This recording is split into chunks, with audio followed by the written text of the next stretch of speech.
والیوں کی شر سے کہ جو گروہوں پر عقدوں پر پھونک مارتی ہیں، یہ ہے وہ جادو اور ٹونے کا معاملہ۔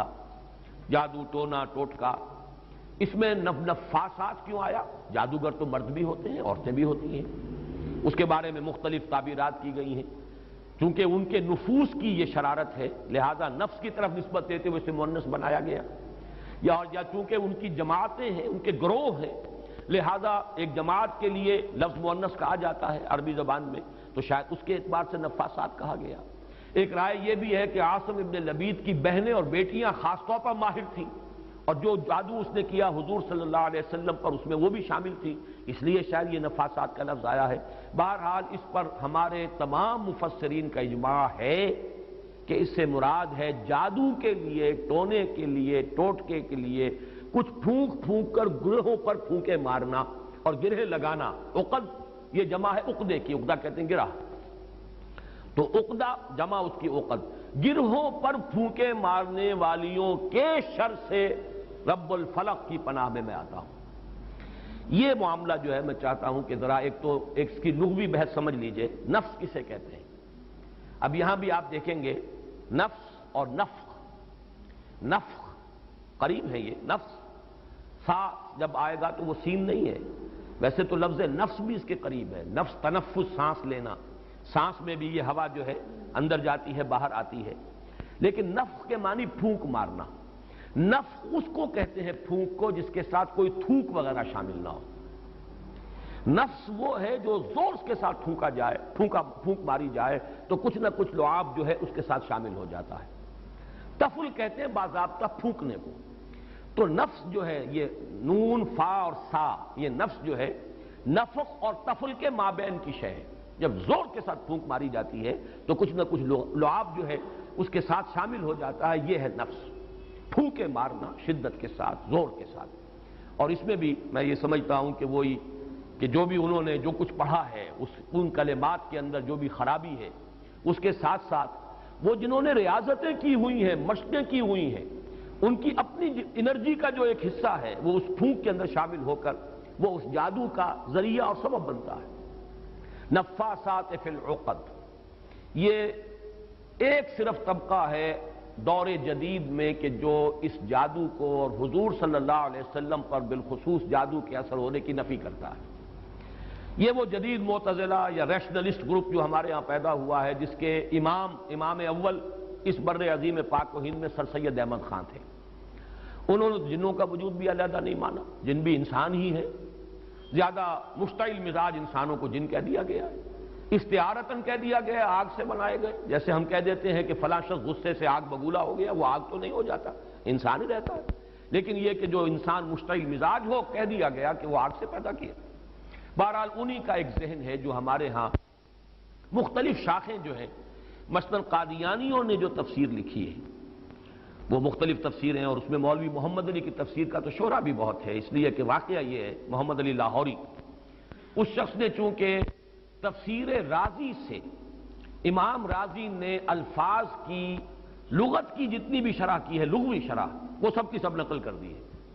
اب وہ لوگ سمجھتے ہیں کہ بہت علم کا خزانہ ہے، بہت بڑی کوئی شے ہے یہ، تو اس کا بڑا اثر ہوا ہے اور اس سے کافی لوگوں نے اثر قبول کیا۔ پھر علامہ مشرقی، ان کا فکر وہی جدید سائنٹیفک ریشنلزم، اسی طریقے سے پرویز صاحب، ان کا فکر، اور کچھ درجے میں جیسا کہ میں بار بار ذکر کرتا رہا ہوں مولانا اصلاحی صاحب بھی اس فکر سے متاثر ہیں۔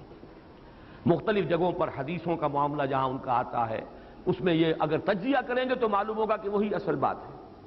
چنانچہ اس میں انہوں نے کافی مذمت کی ہے ان لوگوں کی کہ جو اس جادو وغیرہ کے معاملے کو اس طریقے سے تسلیم کرتے ہیں، حالانکہ علمی بحث کا تقاضا یہ تھا کہ ان احادیث پر نقد کریں، جرح کریں، لیکن پھر بھی کم سے کم اس معاملے میں میں نے دیکھا کہ انہوں نے اجمالاً کچھ تھوڑا سا مان بھی لیا ہے، لیکن یہ کہ عام قاری جب پڑھے گا ان کی بحث کو تو وہ اس کی نفی کی طرف ہی راغب ہوگا، لیکن یہ کہ اگر بہت ہی گہرائی میں دیکھا جائے تو کچھ مانا ہے انہوں نے اس میں، اور اس کا سبب میں بیان کر چکا ہوں۔ مولانا فراہی، جن کی عظمت کا میں بہت قائل ہوں، قرآن مجید پر جو محنت انہوں نے کی ہے، جس طرح مائکروسکوپ لگا کر وہ اس کے ایک ایک لفظ کو سمجھنے کی کوشش کرتے ہیں، بہت کم انہوں نے تصانیف کی ہیں، اور جو بھی ہم تک پہنچی ہیں واقعہ یہ ہے کہ ان کی دقت نظر اور ان کی محنت اور ان کا شغف، ان کا ذوق و شوق، ان سب کی پوری گواہی ان کی تصانیف سے ملتی ہے۔ لیکن سر سید کا قرب رہا، علی گڑھ میں رہے، اور ظاہر بات ہے سر سید کی شخصیت جو ہے وہ بہت مؤثر شخصیت تھی۔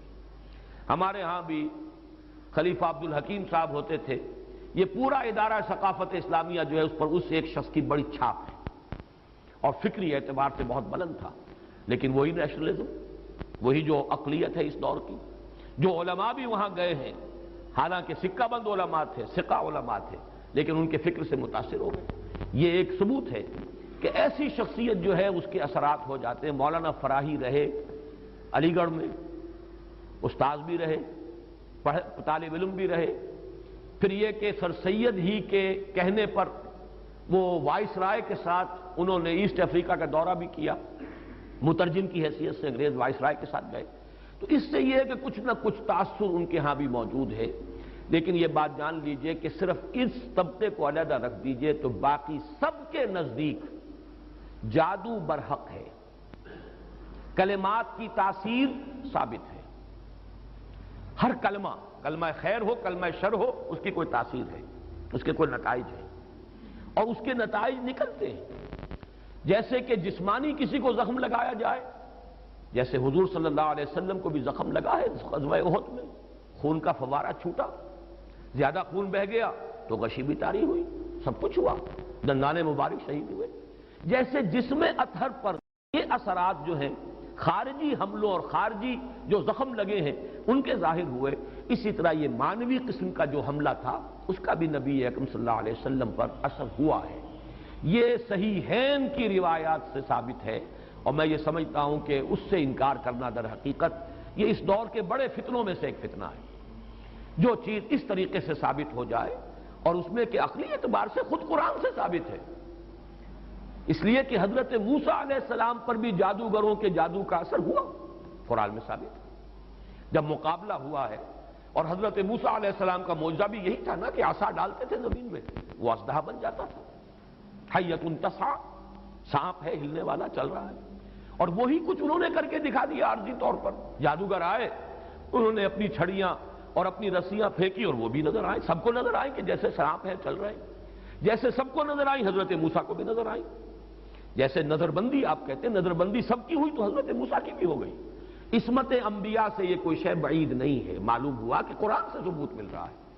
اور جیسے حضرت موسیٰ علیہ السلام کے بارے میں تو یہاں تک ہے فَأَوْجَسَ فِي نَفْسِهِ خِیفَةً موسیٰ، ایک خوف پیدا ہوا اندر، اور خوف جو ہے بالکل سمجھ میں آتا ہے، معقول بات ہے، منطقی بات ہے کہ فوراً یہ اثر ہوا ہوگا کہ یہ تو وہی کچھ انہوں نے کر کے دکھا دیا جو اللہ تعالیٰ نے مجھے عطا فرمایا تھا معجزہ۔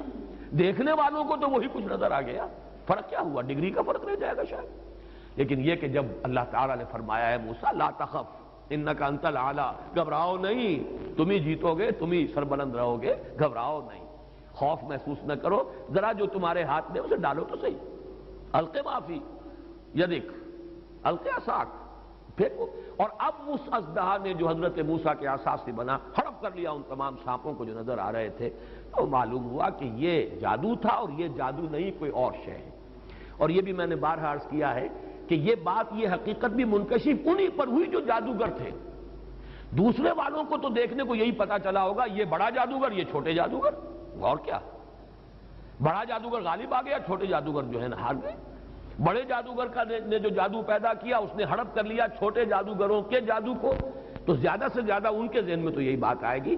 لیکن جادوگر جانتے تھے یہ شے کچھ اور ہے، یہ جادو نہیں ہے، اس لیے کہ ہر ماہر فن اپنے فن کی لیمیٹیشنز کو جانتا ہے۔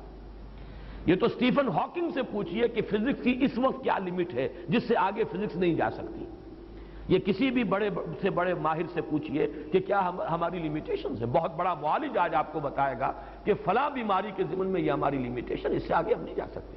فرض کیجئے ایک دم کوئی اس سے 1000 گنا آگے کی کوئی بات آ جائے تو اسے معجزہ کہا جائے گا، یہ معجزہ، یہ کوئی اور شے ہے۔ یہ انسانی علم اور سائنس کی ترقی کا معاملہ نہیں ہے۔ انسانی علم اور انسانی سائنسی ترقی جو ہے وہ تو قدم بہ قدم آگے بڑھتی ہے، سٹیپ بائی سٹیپ، اس طریقے سے چھلانگیں تو نہیں لگایا کرتے۔ بہرحال جب حضرت موسیٰ پر بھی وہی تاثر ہوا جو باقی لوگوں پر تھا تو قرآن سے ثابت ہے۔ تو حضور صلی اللہ علیہ وسلم پر بھی یہ ہوا ہے. باقی مختلف لوگوں نے مختلف طریقے سے اس کی نفی کی ہے، مذاق اڑایا ہے، اس پر یہ کہہ دیا کہ اس سے تو پھر نبی کی عصمت جو ہے وہ ختم ہو گئی. لوگ جو کہتے تھے کہ یہ جادوگر ہیں، گویا کہ ان روایات اور ان احادیث کو ہم قبول کر لیں تو جادو کا اثر ہو جانا ثابت ہو گیا. حالانکہ اس میں بھی بڑا فرق ہے.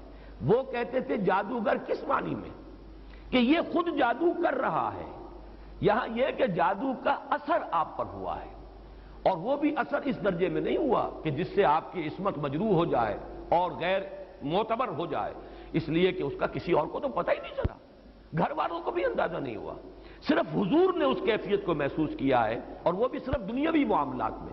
کسی نماز کے بارے میں یہ نہیں آیا کہ حضور نے نہ پڑھی ہو اور آپ کو یہ گمان ہو گیا ہو کہ میں پڑھ چکا ہوں، نہیں. البتہ یہ کہ تعلق زن و شوق، میں اپنی فلاں اہلیہ کے ہاں ہو آیا ہوں لیکن آپ نہیں گئے، اس طرح کا کچھ معاملہ انسانی معاملات خالص بشری تقاضوں کے ضمن میں، بشری معمولات کے ضمن میں تو یہ اثر ہوا ہے کہ آپ نے کوئی کام نہیں کیا لیکن خیال یہ کیا کہ کر لیا ہے. باقی یہ کہ جو کار نبوت ہے یہ ہے محفوظیت. اللہ تعالیٰ نے اس جادو کے اثر سے بھی جو آپ کا فرض منصبی ہے، آپ کے نبوت و رسالت کے جو پہلو ہیں ان کو محفوظ رکھا ہے، اس زمانے میں بھی، اس دور میں بھی جبکہ آپ پر یہ جادو کا اثر تھا. بہرحال جادو برحق ہے، البتہ جادو کرنا کفر ہے. زہر میں تاثیر ہے، کسی کو زہر کھلانا یہ بہرحال جرم ہے، یہ قتل عمد ہے. زہر سے مارنا اس کی تو سزا ہو جائے گی. اس اعتبار سے نوٹ کر لیجئے وَمِن شَرِّ النَّفَّاثَاتِ فِي الْعُقَدِ، اور یہ بھی گویا کہ ایک شکل ہوئی من شر ما خلق.